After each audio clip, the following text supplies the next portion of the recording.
آپ پیسے کمانے کے خبط کا شکار ہیں اور آپ خوشحال بھی ہیں، آپ زندگی کو کبھی انجوائے نہیں کر سکتے۔ مال کمانے کی فکریں آپ کی کریٹیوٹی کو ڈیمیج کرتی ہیں۔ دنیا کے تمام تھنک ٹینک، بڑے نام، اسٹیٹ یا پھر اس طبقے کے خوشحال لوگ ان کا وظیفہ لگا دیتے ہیں تاکہ وہ بندہ فکر معاش سے آزاد ہو کر کریٹو کام کر سکے۔ رچ ڈیڈ پور ڈیڈ لکھنے والا رابرٹ کیوساکی کہتا ہے کہ جی ہم لوگ تعلیم دے دیتے ہیں لیکن بچوں کو فائنینشیل لٹریسی نہیں دیتے۔ فائنینشیل فریڈم اچیو کرنے کے لیے 2-3 جو چھوٹی چھوٹی ٹپس ہیں، اصل اگر آ جاؤں اس بات کی طرف۔ سر زین العابدین صاحب پوچھتے ہیں کہ فائنینشیل فریڈم کیسے حاصل کریں؟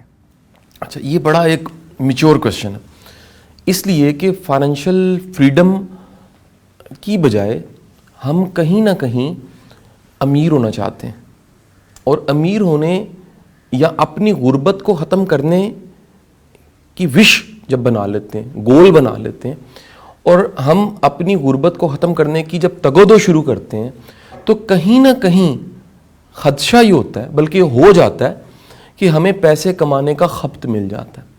یہ بڑی دنیا کے ساتھ ہے، وہ بجائے فائنینشیل فریڈم پہ جاتی اور پیسفل لائف پہ کہیں سیٹسفائی ہو کے زندگی سکون سے گزارتی، وہ پیسے کمانے کے خبط کا شکار ہوگی۔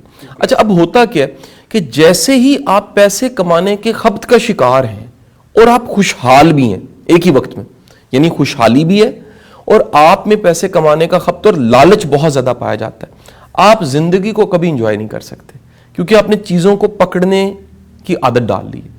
آپ پیسے کو ہولڈ کرنا چاہتے ہیں، مال کو ہولڈ کرنا چاہتے ہیں۔ جب تک آپ اپنے مال کو، پیسے کو اپنا غلام نہیں بنائیں گے، یہ آپ کا حاکم بنا رہے گا۔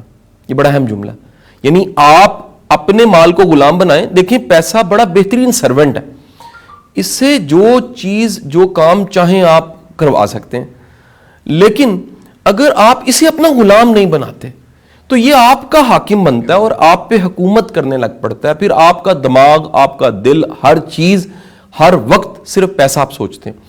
فائنینشیل فریڈم کا، یا کہہ لیجئے میں اسے ایک نئے کانسیپٹ سے متعارف اگر لوگوں کو کرواؤں، دنیا بات کر رہی ہے ریٹائرمنٹ ایٹ 40، صحیح 40 کی عمر پہ ریٹائر ہو جانا چاہیے۔ میں خود اس فلسفے کا قائل ہوں اور میں نے بڑی بھرپور کوشش کی ہے کہ میں ریٹائرمنٹ ایٹ 40 پہ آ گیا، 40 پہ، اور اسے اچیو کر دوں، کافی حد تک اچیو بھی کر دیا۔ مطلب اس کا یہ ہے کہ آپ اپنی زندگی میں کچھ پیسو سورسز کریٹ کریں۔ اگر ایکٹیو سورسز کا مطلب ہوتا ہے منی کے، ایکٹیو سورسز وہ ہیں جن پہ آپ کام کریں تو پیسے آتے ہیں۔ اگر آپ کی زندگی میں کوئی بڑا مشن ہے، کوئی بڑی کاز ہے اور بڑا کوئی ایم آپ کی لائف میں ہے، تو آپ اگر مال کمانے کی فکروں کا ہی شکار رہیں تو مال کمانے کی فکریں آپ کی کریٹیوٹی کو ڈیمیج کرتی ہیں، آپ کے نئے کام کو خراب کرتی ہیں، آپ کا سارا جو کہہ لیجیے انوویٹو ورک ہے وہ ڈسٹرب ہوتا ہے۔ اسی لیے کہیں نہ کہیں دنیا کے تمام ادیب، شاعر، تھنک ٹینک، بڑے نام، اسٹیٹ یا پھر اس طبقے کے خوشحال لوگ ان کا وظیفہ لگا دیتے ہیں۔ صحیح۔ ماضی میں میں نام نہیں لیتا، کہیں لوگ اس کو معیوب نہ سمجھیں، بڑے بڑے نام ایسے ہیں جن کے وظیفے اسٹیٹ نے لگائے ہوئے تھے۔ اسٹیٹ وظیفہ کیوں لگاتی تھی؟ تاکہ وہ بندہ فکر معاش سے آزاد ہو کر کریٹو کام کر سکے، کیونکہ اگر وہ 9 to 5 کا پابند رہتا ہے تو کریٹیوٹی 9 to 5 کی پابند نہیں ہے۔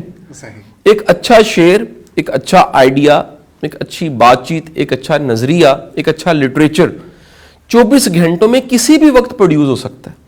دنیا کا کوئی بھی ادبی لٹریری بندہ، وہ اگر نوکری کے ساتھ، یعنی نوکری میں ادبی ہونا چاہے، یعنی اسے نوکری مل گئی ادبی ہونے کی، تو وہ لٹریچر پروڈیوس نہیں کر سکے گا۔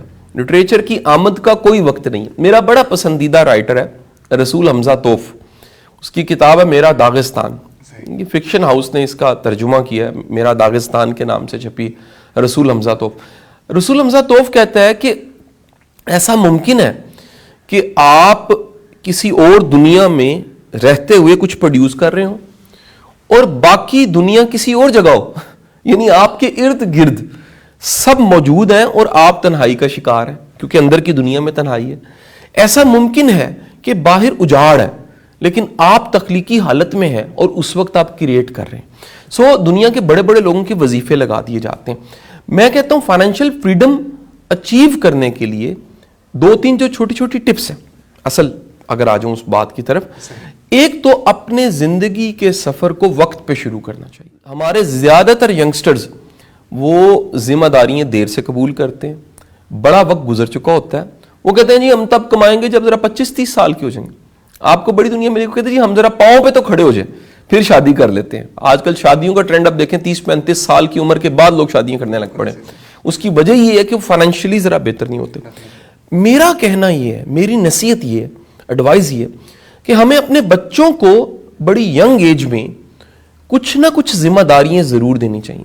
وہ انٹرنشپ کی شکل میں ہو, وہ کوئی پارٹ ٹائم جاب کی شکل میں ہو, وہ کسی نہ کسی اسائنمنٹ, ٹیوشن پڑھانا ہو, کوچنگ ہو, کوئی کنٹینٹ پروڈیوس کرنا ہو, کوئی یوٹیوب چینل چلانا ہو, کوئی اسکرپٹ لکھنا ہو, کوئی ایسی جاب, کوئی ایسا کام جس سے کہیں نہ کہیں ان کے پاس فائنینشیل لٹریسی ہے, ان کا فائنینشیل علم بڑھے.